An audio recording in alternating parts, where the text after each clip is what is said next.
Module 3 of the EstimatorXpress Software Skills course is all about specifications, and I'm hoping that by the end of today's session you will understand what the specifications in EstimatorXpress are, which specifications are suitable for which type of work, how to change resources within the specification, and also how to change their rates of usage, how to adjust your default profit markup and inflation rates within the software, and also just to understand how the mini specs work.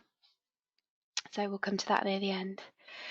So to open up your library specifications, what we need to do is click on the little down arrow next to where it says library. That will expand all the different sections of the library, and we want the second option down where it says specifications. So when you click on specifications, it takes you directly to the library of specifications. So you'll see a list of all the specifications within your software. And that list, out of the box, it may vary depending on which edition of the software you're using. So to start off with, I want you just to understand what the different specifications are and when you might use them. So I'm not going to go down the list in order. I'm going to do it in a slightly random order. I'm going to start with the new build specification. So the new build specification, or spec as I'll probably say throughout the remainder of the training, the new build spec follows the latest building regs. So it's based on Part L building regs and the government's elemental recipe for new builds. So that involves things like wider cavities in your cavity walls to allow for thicker insulation and so on. So the new build spec also allows the fastest build speeds. So it assumes you've got long straight runs for all the different tasks and less complications than with other types of work. So it assumes the fastest build speeds, and for all of your groundwork it defaults to using a JCB because it assumes you've got the space to do that. Then we've got the extension spec. That's the specification you want to select for extension work. The main difference between this one and the new build spec is that it allows longer build times. So I'm sure you're aware an extension will generally take a little bit longer due to issues like access and care of the existing property and so on.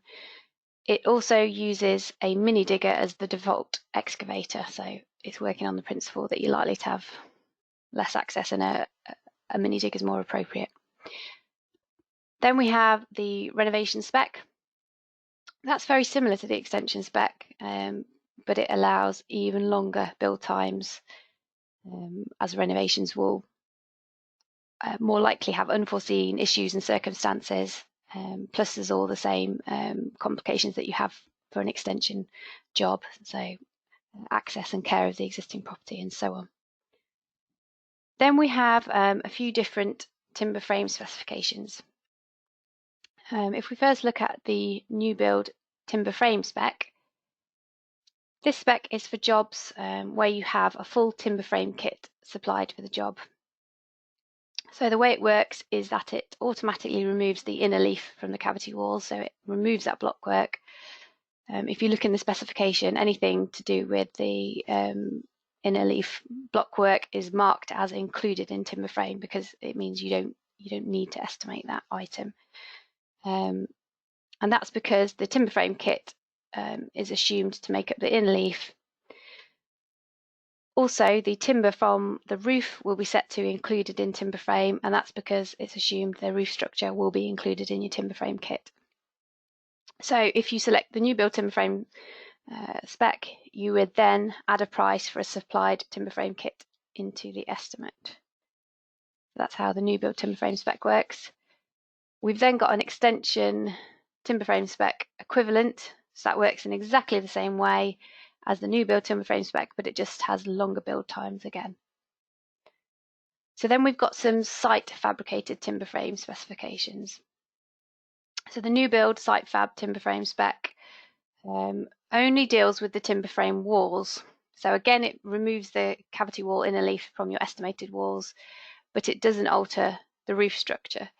So this spec was originally created for builders who are going to construct their own timber frame walls timber frame panels on site. So you can estimate for the timber frame panels, or you can also add in a price for the timber frame panels. So if you've got a quote for the timber frame walls, you can add them in. But it doesn't change the roof, so it assumes that you're going to construct the roof in the normal way. We then have an extension site fab timber frame spec equivalent. So again, it's exactly the same as the new build one, but it allows longer build times. So I think that's all of them I've been through now. Lost track of where I am. So that's basically what the different specifications cover, the type of work they can do. So now I just want to explain what it is that the specifications are doing. So a specification is a bit like an architect's spec. So obviously an architect's spec is a list of materials which are chosen for a particular job.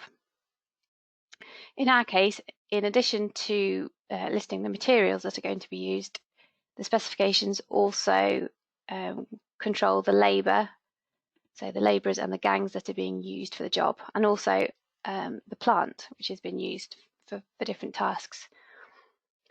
So the idea of having them in the software is that you can customize them to your choice of products for particular tasks. So there's obviously default materials in there, default resources in there, but you have full control over those resources, and you can swap them as you see fit.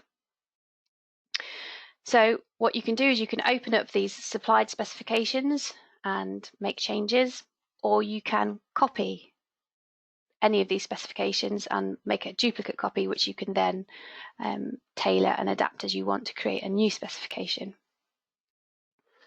So typical examples of where you might want to create a different spec. So say you do regular work for a particular architect who always specifies a particular size of timber for his roof joists, and it's a little bit different from the usual. What you could do, if you tend to do new build work with that architect, you could copy the new build spec, give it a name, XYZ Architects new build spec, and then you would go into that specification, change the roof timber product to the ones your architect usually specifies, and then once you've saved it, it means then whenever you do work for that particular architect, you can select this specification which you've set up, which already has his default choice of materials, and you can get started with your estimate knowing that you've already got the right material set up. Or another example of where you might want to create your own spec is perhaps you like to use a different type of block than the default one within the extension spec. So you could copy the extension spec, give it a new name, and then go in and find all the places where 7 Newton blocks are specified, and you could swap them for 10 Newton blocks, for example, because that's the way you work. And then once you've done that, whenever you create a new estimate, you can select your extension spec, and all your blocks are already set up to the ones you like to use. So a specification is basically a default way of working. Of course, you can tweak the specification within every estimate. So when you create an estimate, the software makes a copy of these library specifications, and then within the estimate, you can go into the specification and you can change resources from within that particular estimate specification, and it won't affect your library specifications.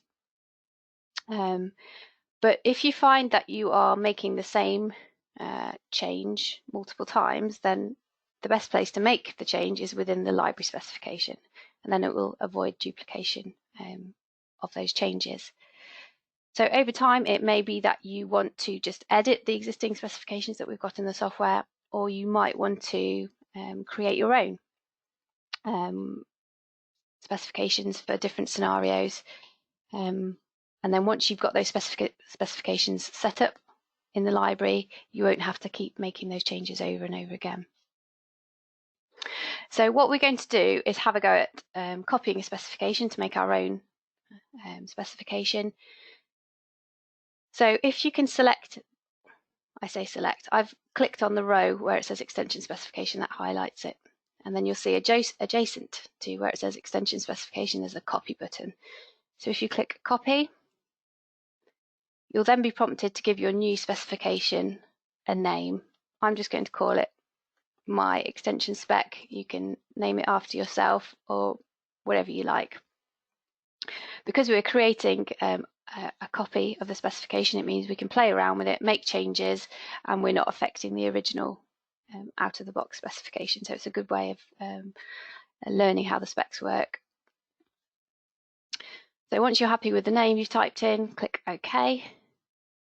And then after a few moments, your new specification will open up for you to have a look at. So first, let's have a look at what's contained within the specification. So on the left-hand side, we have what we call the item used for column. This shows all the different tasks within a job. So it could be a material choice, so structural concrete, blockwork to inner leaf, bricks above DPC, cavity insulation, and so on. It could be a labour task. If you scroll down a little way, you will see the labourers for excavating the trench, laying the brickwork above DPC, fixing the plastering, and so on. And then if you scroll down a little bit further, you'll see there's also some plant items. So we've got the plant for the excavation of the trench, the plant to remove the spoil from site, and so on.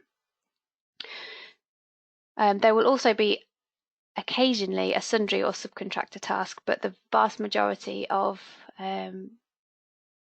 tasks and lines within the specification are material and labour tasks. So the order of these resources is always the same for each section of the specification. So it starts with the materials, and then for almost every material there'll be an equivalent labour task. So we've got cavity insulation, and then if we scroll down underneath the material, we always have the labour items. So we've got the equivalent of fixing the cavity insulation, and then the plant items are at the bottom. This first section of the spec we're looking at is the cavity wall specification and general walling specification. So this means all of the cavity wall calculators within EstimatorXpress refer to this section of the extension spec when choosing their materials and labour.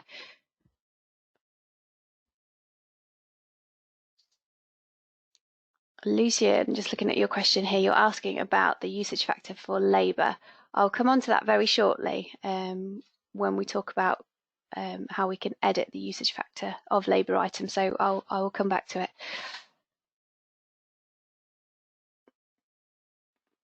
Paul, I'm just reading your question as well. Does it assume that all these items are done when building a wall? No, the specification sets out everything that you might possibly do within a job. So if I just close this cavity wall spec section here, I can press the arrow to minimize it.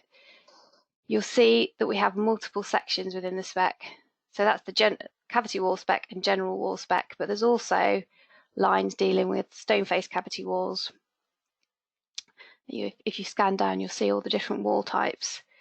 And of course, you're not going to use all of those different walls within a job. So many of those sections you can just skip over if you know they're not relevant to the type of work you generally do. So we've got multi-leaf brick walls, garden and sleeper walls, and then further down, ICF SIPs. We also, of course, have internal stud walls and single skin blockwork and so on.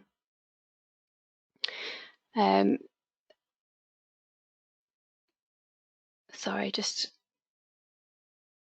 looping back around to where I was. So yeah, the top section of the spec deals with cavity walls generally and the general walling spec. And if we scroll further down, we'll see after all the walls, we've got the tiled roof general specification. It's quite a way down. You just keep scrolling till you come to it. So there you can see we've got timber frame panels and so on. You're not going to be using all the different wall types. which sections of the spec are used depends on the wall specifications that you select within your estimate. So if you select a stone face cavity wall wall specification within your estimate, it's then going to refer to the relevant section of the spec to check which stone wall facing you're using. For example, if you're using a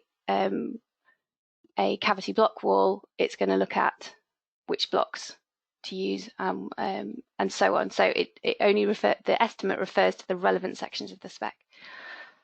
So after all our wall types, we've got the tiled roof general spec, just to show you another section of the specification.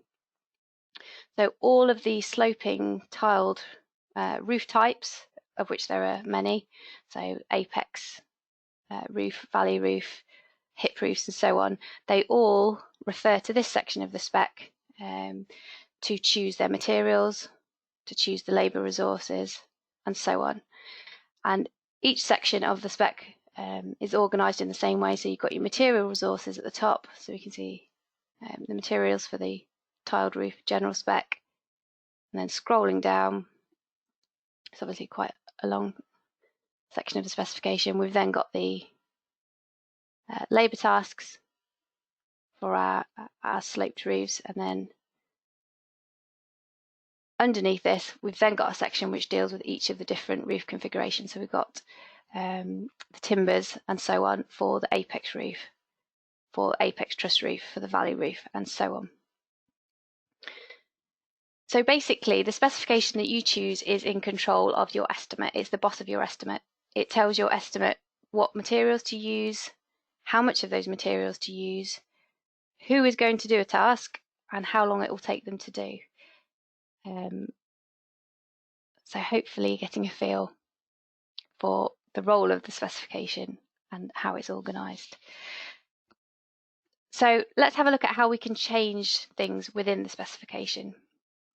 There are two aspects, two main ways in which you can change the main specification. So firstly, you can select a different resource for a task. So you can select a different material for a job, or you can select a different labourer for a task. The second way in which you can change it is that you can alter how much of the product is used, so the usage factor of a material, or you can change, alter how long it takes a labourer to do a task.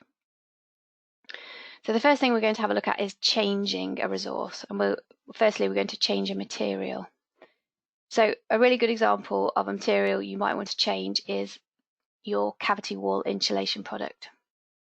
So if you can scroll your way back up to the very top of the screen, and I'm going to expand the cavity wall specification again. And cavity insulation, it's about 15 lines down, highlighted in red in this item used for column.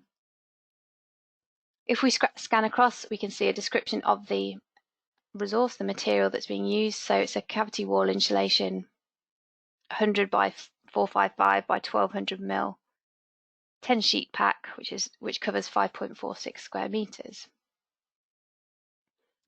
So we can see the purchase price of that pack. So it's bought by the pack, and that costs £39.50 each. We can see the build phase it's associated with, so masonry shell. We can see the usage factor of that resource. So the usage factor in this case is telling us how much of the insulation pack is used for a square meter, and it's the usage unit that tells us how the product is used. So it's used by the square meter. So the estimate rate here, this figure tells us how much our insulation costs per square meter. And then there's a few other fields as well. So you can see the wastage factor is 10% for the insulation. We can see the material type is insulation, but it's an HPXL Price Tracker Plus product, and so on. So if you use a different cavity insulation type, then what you can do is you can swap the material being used for this particular task. So if you click on the cavity insulation and then you click the Change Resource button, and the price book will open up over the top of the specification. So you are now looking at the price book. and it opens up in the relevant section. So because you clicked on an insulation product, it's opened up in the insulation section of the price book. So if we scroll down a little bit, we can see it's highlighted the resource that is currently specified, the cavity wall insulation. But let's say that we want to swap that for a Celotex type product. So we did this in the first module, and I showed you how from within an estimate you can swap a material type. But the best way, if you consistently use a Celotex type product for your cavity wall insulation, the best place to change it is in the library specification.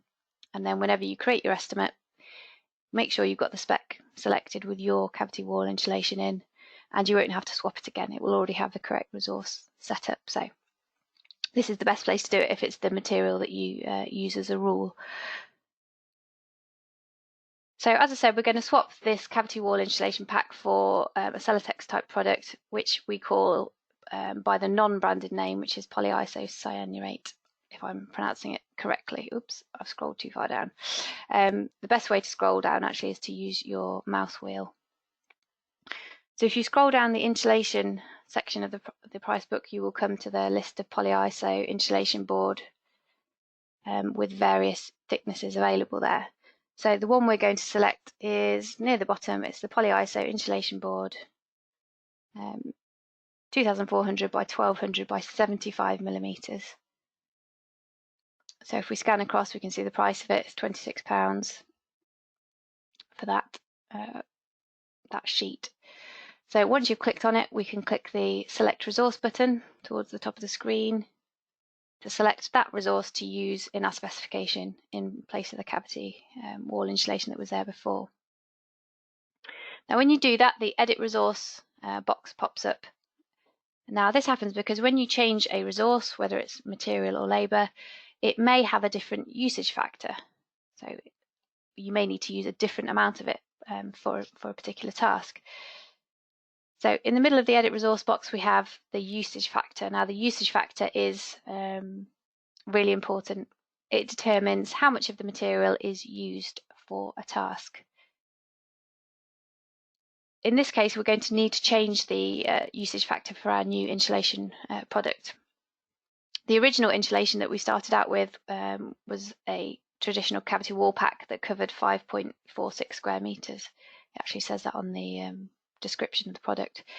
The one that we're swapping in has a coverage of 2.88 square meters. So we need to tell the software what the usage factor is for this new material that we're using. You can type a usage factor directly into this box if you know what it is, but often that figure is can be a bit tricky to work out. So we've got this usage factor calculator here, which helps you work out the correct usage factor. So if you click on the usage factor calculator, another box pops up with some workings that help talk through what the usage factor should be. So at the moment it says I use one polyiso insulation board for 5.46 square meters of cavity insulation. Now we know that's wrong because the coverage is actually 2.88 square meters. So you can delete what's in that second box, type in 2.88. You'll see the usage factor at the bottom is updating here. So it's now saying that we're using 0.3472 of a sheet of a board to cover 1 square meter. So that sounds about right because it's nearly it nearly covers 3 square meters. So you can do a quick sense check to make sure it makes sense. So from that board you'll get nearly 3 square meters of cavity insulation. So that all sounds about right. So once you've updated the workings here, the usage factor makes sense. Click OK. You'll see the usage factor has been updated and the estimate rate is shown at the bottom. So we can see our insulation is going to cost about £9 per square metre. Just to note at this point, you can also change the build phase associated with this particular task. So sometimes where you swap a product, it might alter the build phase when it's going to be fitted. So you could, in theory, change the build phase if you needed to. Of course, in this case, we don't need to. So if we're happy the usage factor is correct, we can click OK, and you'll see the description of the material being used has been updated, and all the costs have been updated as you'd expect. So now that we've changed a product, the next thing we need to think about is whether or not using a different product has changed the build speed. So in this case, because we've changed to quite a different product, the answer is yes. The new product is going to take longer to install. It requires some cutting, taping, and so on, whereas the old cavity pack was just thrown into place. So now we're going to have a go at doing the second type of change that you can make within a specification, which is editing a resource. So this is where we carry on using the same material or labourer, but we alter the usage factor of that resource. So either you can use more or less of material, or you can speed up or slow down the build speed using the usage factor. So as we saw before, for most material tasks, there's a corresponding labour task, which is going to be a little way down the spec. So if we scroll down and find where it says fix cavity insulation, it's in just plain text. So if you can find where it says backfill trench highlighted in red, and then look several lines down, you'll find fix cavity insulation. So for fixing cavity insulation, you'll see we've got 2 bricklayers and a mate specified. We're not going to change this to a different gang today, but you could do if you wanted. So I think I've spoken to you previously about, say, if you were doing a new build job and you use a 3-in-1 gang, you could swap this 2-in-1 gang in for a 3-in-1 gang, and you would have to do that everywhere that your bricklaying gang is used. In this case, we're happy with our 2 bricklayers and a mate, but what we do want to do is alter the speed of their work because they're fixing this cavity insulation, and as we said, that's going to take a bit longer than the old material that was specified. So to alter the usage factor of the labour, what we're going to do, make sure fixed cavity insulation is highlighted, and this time we're going to click the Edit Resource button.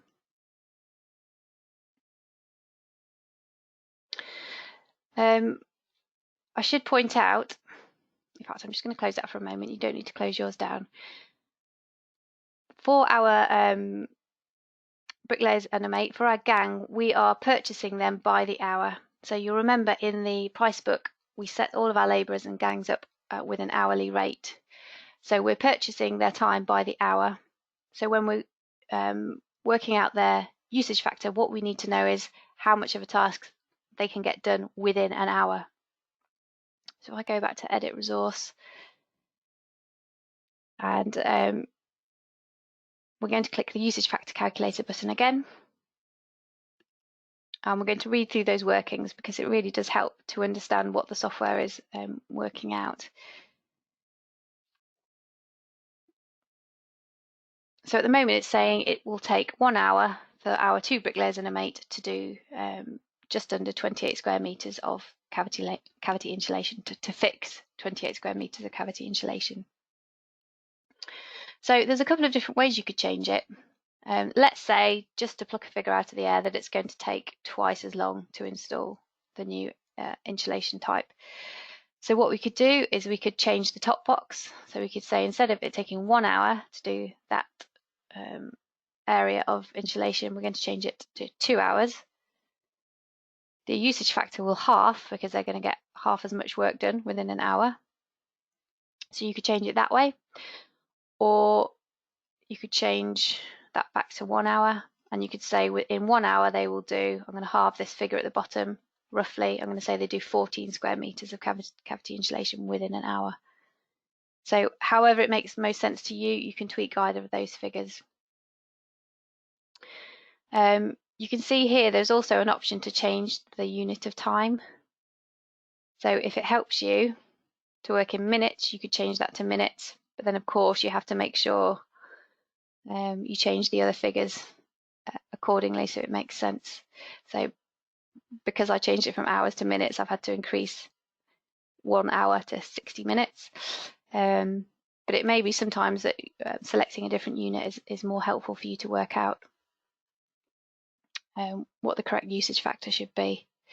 So I'm going to leave it saying it takes 1 hour to do 14 square meters. It may be that you've done it the other way and it says it takes 2 hours to do 27.78 square meters. Whatever makes most sense to you is fine.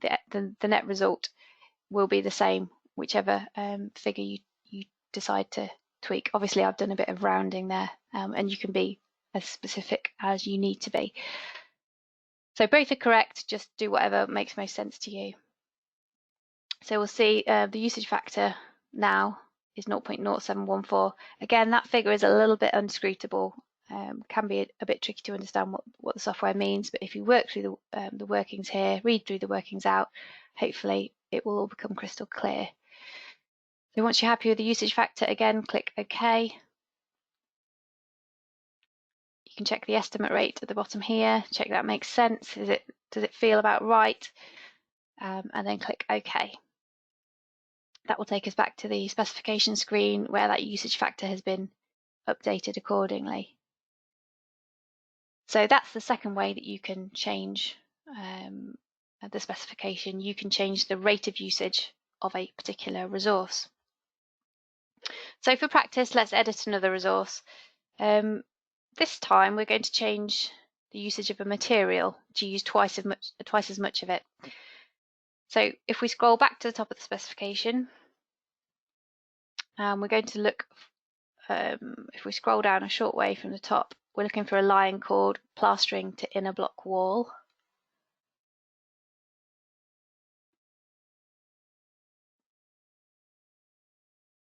If you have trouble finding anything within the spec, of course there's a search box at the top, and that will filter the spec to show the lines with the keywords that you've typed in. So that's another way you can find things.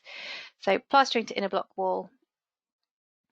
So if you scan across, you'll see at the moment we've got a plasterboard square edge 12.5mm board specified, and that board costs £5.35, sorry, and we're saying it costs about £1.87 per square metre of board. That obviously factors in a 5% wastage factor. Okay, so say we want to double up the plasterboard being used. So if you're fitting 2 layers of board to a wall, you might want to double up. So to factor that into our specification here, we can click the Edit Resource button again. And again, we can change the usage factor. So our usage factor at the moment is 0.35. So again, it's using just over 1/3 of a board per square metre. If we click the calculator icon, you'll see it's telling us we're using 1 of those plasterboard square edge boards for 2.85714 square metres of plastering. So if we want to double up the amount of plasterboard, we can simply change the figure in the top box to 2, and you'll see the usage factor updates accordingly. So if we click OK and OK again, we'll see the estimate rate is now £3.75 per square metre, so it's doubled. Click OK again. So there you can see how quickly we've configured this specification to fit 2 layers of plasterboard on the inside of our cavity walls. We can now, of course, edit the labour associated with fixing that plastering and change the usage factor as needed. So if we scroll down the specification again, there's a line called Fix Stroke Apply Plastering to Walls. Again, you can use the search box if you have trouble finding it. So you could type in something like plastering and it would show you all of the lines with plastering in. So for fixing and applying the plastering to the walls, we've got 2 plasterers and a mate specified. So their purchase cost is £63 per hour in my software. It might be slightly different if you've done some editing in yours. So the estimate rate is £6.93 per square metre at the moment. So again, we can click the Edit Resource button, and from within here, we can click the calculator button. So let's say now we're doubling up on the plasterboard. Perhaps it's going to take 50% longer to fix it. So we could change the figure in the top box to 1.5. That will add 50%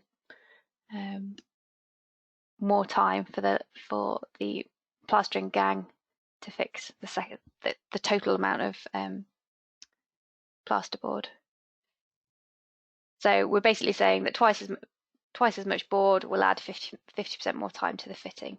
So this is all just for practice purposes. Don't worry if it doesn't sound quite right. It's just to illustrate how we can make these kind of changes. So click OK and OK again, and then you can see the change has been applied to the specification. So we can now see the estimate rate is £10.40 per square metre. Okay, so you've seen there that we can edit a resource, so we can edit the usage factor of a labour resource or a material resource without swapping the resource that's specified.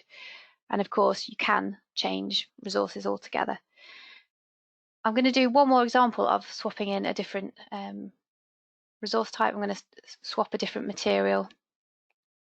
So we saw before, underneath all the walling specifications, we've got the roof specification. So I'm going to type in Apex roof. If you can type Apex roof into the search bar at the top of your screen. If that search bar isn't there, press the Control and F for find buttons, and it will bring it onto screen. So you see the all of the items with the keywords I've typed in, Apex or roof, have been highlighted in yellow. So hopefully you can see here the section called Apex roof cut items. So this deals with the joists, rafters, purlins, binders, roof ridge, and the associated labour for an Apex roof. Might need to scroll down a little bit so you can see it better. Okay, and I'm going to imagine that we need to use a slightly thicker timber for our rafters for argument's sake. So if you click on Apex roof rafters, you'll see we've got a 125mm timber currently specified. Let's say we need to swap that for 150mm timber. So click where it says Apex roof rafters and then click change resource. The price book opens up in the carcassing timber section, so we're in the right section. So if you just click a couple of times on the scroll bar, you'll see in fact the next item down from the one that's currently specified is the 150mm timber. So click on the sawn dry graded structural softwood treated 47 by 150mm carcassing timber, then click select resource. So the edit resource box will come up asking if you, well, allowing you to change the usage factor if you need to, and build phase. Now the usage factor with these timbers is super straightforward because the timber is purchased by the meter and it's used by the meter. So the software calculates how much is used by the meter. So the usage factor is 1, and that doesn't need to change. So we're selecting a different timber, but it's the usage of the timber is exactly the same. So there's nothing to change there. So we can just click OK. So then we can see that the timber has been changed, the price has been updated. And you could then scroll down and do the same for the valley roof rafters, make the same change if you need to, and so on. So hopefully you're seeing how you can really quickly swap those resources in. If you swap a resource, you just need to double check that the usage factor is still correct. In some cases it will be, in other cases it will need changing because you're using a different resource type. Okay, I now just want to have a talk about mini specs. So for those of you who were here when we created the estimate in the first session, hopefully you'll recall the mini spec selectors. They allowed us to select the brick price allowance, the tile type, the guttering specification, the soffit, fascias and barge board, type, and so on. Those are called mini specs. Now, the idea of mini specs is that you can tailor some of those key elements of the job as you create your estimate. So we currently have mini spec selectors for facing bricks, roof tiling, guttering, fascias and barge boards, decoration. There's a flat roof waterproofing option as well now, and also the plant and labour for excavation. So what that means is that when you're creating your estimate, you start by selecting your basic specification. So you select your extension spec or your new build spec or your renovation spec, and then you can tailor those specific items, your facing brick, price, roof tile, and so on. So the fact that we have these mini specs means that there's actually a bit less work to do in the main specifications. So within the specification, there is no point in defining your tile type because you can quickly select that on a job-by-job basis. There's no need to go in and swap all of the UPVC, fascias, soffits, and barge boards, and so on for softwood, because you can just do that instantly when you create your estimate. So those elements of the specification can be skipped over. So the mini specs are obviously set up with quite a good range of different options, but you can also create your own mini specs. So at the top of the specification screen, you will see there's a button called Create/Edit Mini Spec Selection Options, which is a catchy button name. Our developers are really good at giving things catchy names. So if you click where it says Create/Edit Mini Spec Selection Options, this will open up a screen over the top. So in the top drop-down box, you can select the mini spec option. So let's start with the external wall brickwork. And then underneath, we've got the mini spec options. So you can see this is the list of all the different options that are available for your external wall brickwork. So if we click on the top option, the 40p facing brick for extension or renovation, and you'll see that the mini specs are basically a really short chunk of the relevant section of the main spec. So for the external wall brickwork, it includes the brickwork below splash course and above DPC, and then the labour to lay those bricks. So it's really straightforward. So you can create your own mini specs if you need to by copying one of the existing mini spec options. So you could click the copy button and it would copy this 40p facing brick option, and then you could edit it. One of the examples where you might want to do that is to create a new roofing material type. So in the top drop-down box, if you select roof tiling, I've actually got an option here called fibre cement slate for new build. So I have copied one of the slate tile options, and then I have specified my fibre cement slates. I think maybe I had to add them to the price book first. So it's just a case of pressing the copy button on the option that you're copying. You give it a new name, and then you can make any changes. So you can edit it in the same way as the main spec. So you change the specified tiles, or you can change the rates of usage. So you can change the amount of time it takes your tilers to fit those particular tiles. Of course, if you're changing for a different size of tile, you're going to need to change the usage factor, because the usage factor tells the software how many of those tiles are used per square meter. So it's going to be different for a plain tile than for a pan tile, and so on. So if you so desire, if you want to create your own mini spec options, then this is the screen to do it in. And it works in exactly the same way as the specification. So you can swap resources using the change resource button, and you can edit the usage factor of resources using the Edit Resource button. Okay, so I'm going to click OK to close out of there. So I've covered everything really that I wanted to show you in the specification. I know it's quite a lot to take in. The main takeaway really from today's session is that the specification dictates which materials are used and how much is needed to complete a task. And you can change any of those things. So you can change which materials are used for any task, and you can change the usage factor. So you can change how much of that material is used for each task. And of course, it also controls which labourers are used and how long it will take to complete each task. So using the Change Resource button and the Edit Resource button, you can tailor these specifications to your heart's content. Okie dokes, let's have a look at overhead and profit and inflation rates then. So on the navigator on the left, a couple of lines down, we've got the overhead, profit and inflation part of the library. So if you can click on that, this is a really straightforward screen.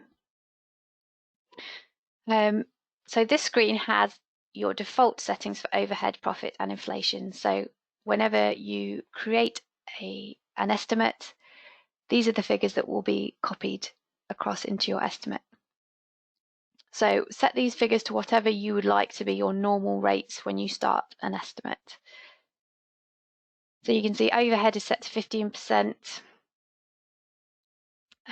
I think I've tweaked my profit actually to 20%. I think it might be 15% out of the box. So overheads, of course, they cover your company's running costs. So 15%, that we give you that as a starting point, as a baseline. So that will cover things such as your office costs, admin costs, accounts, everything that can't be attributed to an estimate, basically. And then, of course, you've got your profit figures. So that's the amount of net profit you would like to make on any particular job. So set to 15% by default, but again, that's just a starting point. Speak to your accountant for help if you want some more exact figures.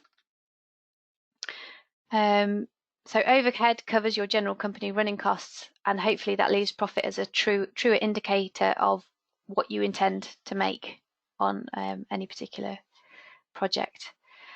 Once you're in an estimate, you can change these figures. So you can complete your estimate and then tweak the profit figures at the end of that, but these are just your default starting point overhead profit figures for when you create a job. Then, of course, we've got the inflation rates. Now,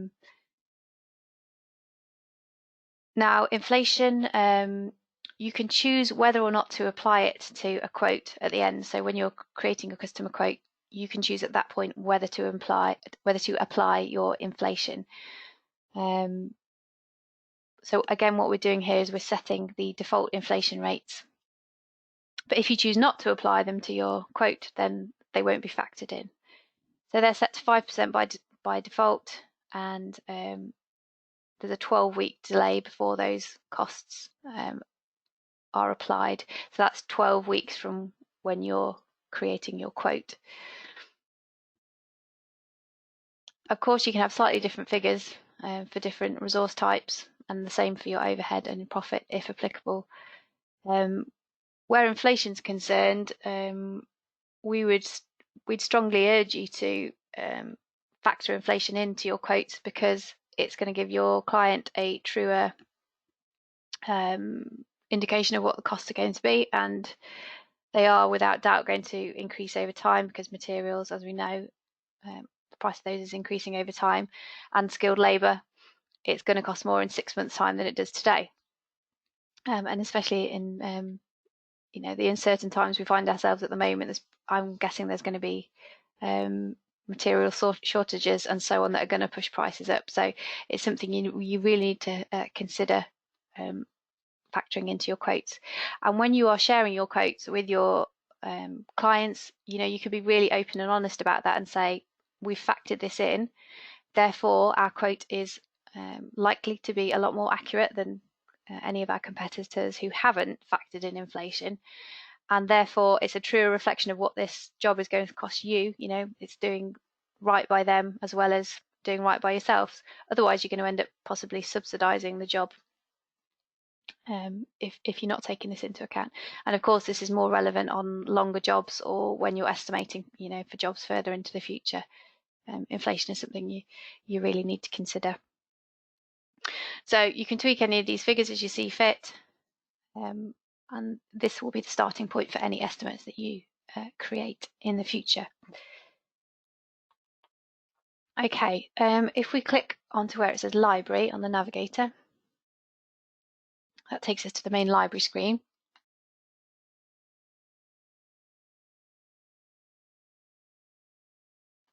So just to recap what we've looked at before, we've obviously been into the price book and had a look at how we can edit our material, labour, plant, subcontract and sundry prices.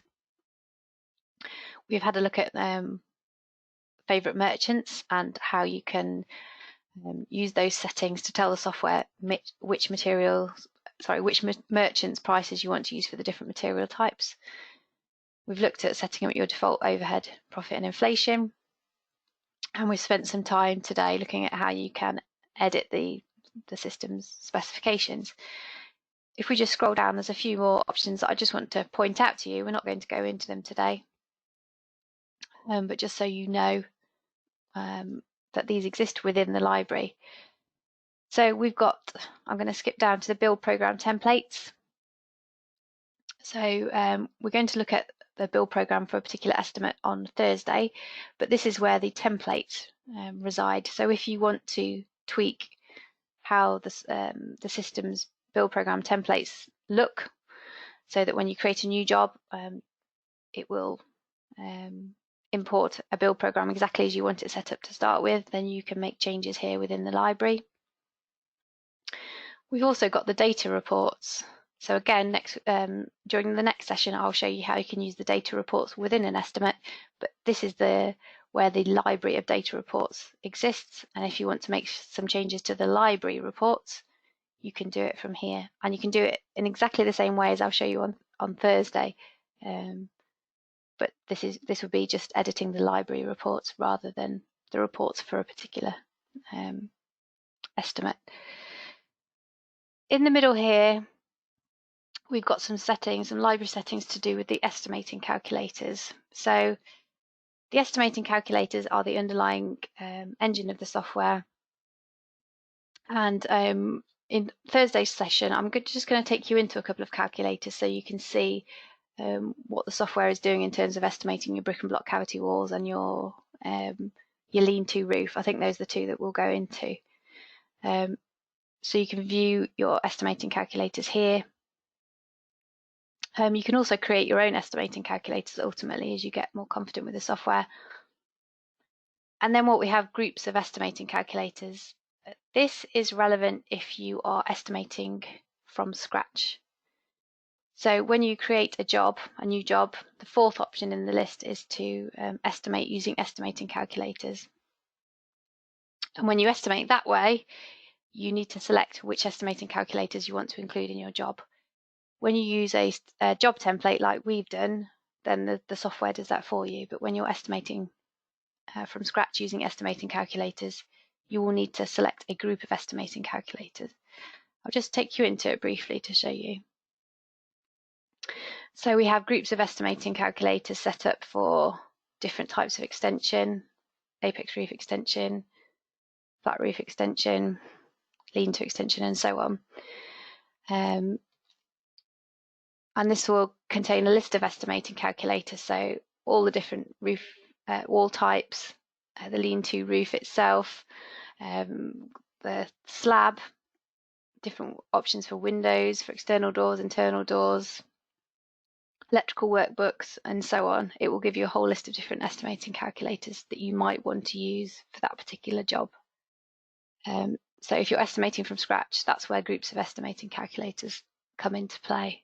And from this screen, you can change which estimating calculators you include in a lean-to extension or a an apex roof garage or a, whatever job type it is. So I'm just going to quickly go back to the dashboard and click create new job. So that's for the bottom option if you're estimating using estimating calculators. If you're not using the quote template option, which is what you'll use for the bulk of your estimates, new builds, and so on. That's just if you need a bit more flexibility in what you're doing. Okay, so those are the different options in the library I just wanted to point out with there. But that was everything that I really wanted to cover in today's session. We've got through it quite quickly. So I hope you now feel like you've got the skills that you need to set up your specifications to work the way you work. As always, this quiz is entirely anonymous. I'll just see how many people have answered the questions, basically, so don't feel put on the spot. So the first question is then, what's the difference between the new build spec and the extension and renovation specs? So what are the differences between the new build spec and the extension stroke renovation specs? And you can click all that apply. So any statements that are true, you can click. The new build spec uses JCB for all groundwork rather than the mini digger. The new build spec has the fastest build speeds. New build spec follows the Part L building regs. So tick any that you think apply. This is highlighting the main differences between the new build spec and extension stroke renovation specs. So all of those are true. The new build spec uses a JCB for excavation, whereas the extension and renovation specs use a mini digger by default, though of course you can override that and change that if you need to. The new build spec has the fastest build speeds, so it's assuming longer runs, easier access. There's no existing building that you have to take care of, so build speeds are faster with the new build spec.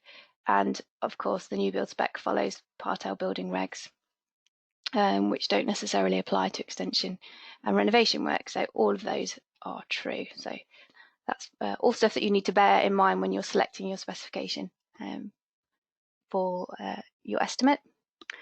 Close that one down, select the next one. So the next question is a more generic question about how you should use the specifications within the software.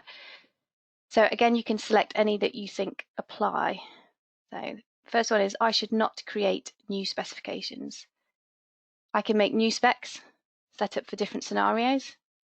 I can tailor the onboard specs to suit the way I work, or there is a limit on the number of specs I can add. So it's an and or. How many of those statements do you think apply? Tick any that you think are true. Okay, so the first statement is false. You can create new specifications if you think that will be useful for you. That's absolutely fine. The second statement is true. You can set up different specifications for different scenarios, different types of work you do. That's absolutely the way the system is designed to be used. I can tailor the onboard specs to suit the way I work. That's also true. So it may be that you don't need to create any new specifications, but you just want to edit the specifications that are in the software and make them work exactly the way you work. So you might just want to tweak a few things within the extension spec and then use that extension spec that comes with the software and use that for all your extension work. That's absolutely fine. You only need to create new specs if it's useful for you. And the fourth statement is false. There is no limit on the number of specs you can add. So if you need to add 10, you can add 10, although I don't imagine you'll need that many. Okay, that's that question. Okay, next quiz question regarding specs. So what is the job of the specification in EstimatorXpress? What's it actually doing? Again, select any or all that you think apply. So it controls which materials are used. It controls how much of a material is used. It controls which labourer or gang does a task, and it controls how long the task will take. So tick any or all of those that you think apply. Okay, so the answer is actually it's all of those things.